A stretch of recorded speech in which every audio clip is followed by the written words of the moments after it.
এবারে নির্বাচনের মানে পরিস্থিতি কেমন দেখছেন, পরিবেশ বা পরিস্থিতি মোটামুটি ভালো দেখতেছি আলহামদুলিল্লাহ। এখন বাকিটা আল্লাহর ইচ্ছা। আসলে আরো আমরা চাই আরো হলো যে এরকম হলে মানে উৎসবমুখরভাবে।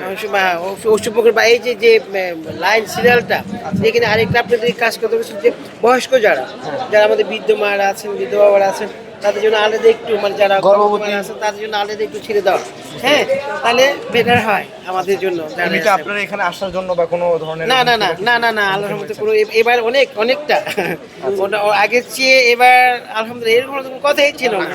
হ্যাঁ, যে আমরা যে আনন্দমুখ যেটা করতেছি, যেটা করতে পারতেছি, যে আমরা আসতে পারতেছি, কারো ভয় পেতে নাই, কারো হুমকি নাই, ধমকি নাই, ভালো। ঠিক আছে, আপনারা সকলের সহযোগিতা করলে খুব জি সুন্দর হবে। আলহামদুলিল্লাহ আলহামদুলিল্লাহ। আমরা চাই দেশ, আমরা চাই শান্তি শৃঙ্খলা। আমরা কি চাই? আমরা তো বেশি কিছু চাই না আপনাদের কাছে, বাসস্থান, অনুষ্ঠান, হ্যাঁ, খাবার, এটা তো মৌলিক কিছু দিলাম। আমরা তো অন্য কিছু চাই না যে আমাদেরকে বাড়ি দেন, গাড়ি দেন, টাকা চান না। আমরা চাই একদম যাতে শান্তিভাবে আমরা চলতে পারি, থাকতে পারি। ঠিক আছে, thank you. এটা গেল নির্বাচনের পরে আয়সা হুমকি দিবে, ধুমকি দিবে, এই করবে, সেই করবে, এই আসতে পারলো না, হ্যাঁ যেতে পারলো না, এটা তো বড় কথা না। ঠিক আছে, এবারে আপনারা হ্যাপি সব হ্যাপি হ্যাপি হ্যাপি ঠিক আছে, আলহামদুলিল্লাহ। মানে কোনো ধরনের ইয়ে হলে আমাদেরকে জানাবেন। ইনশাআল্লাহ। ঠিক আছে, থ্যাংক ইউ।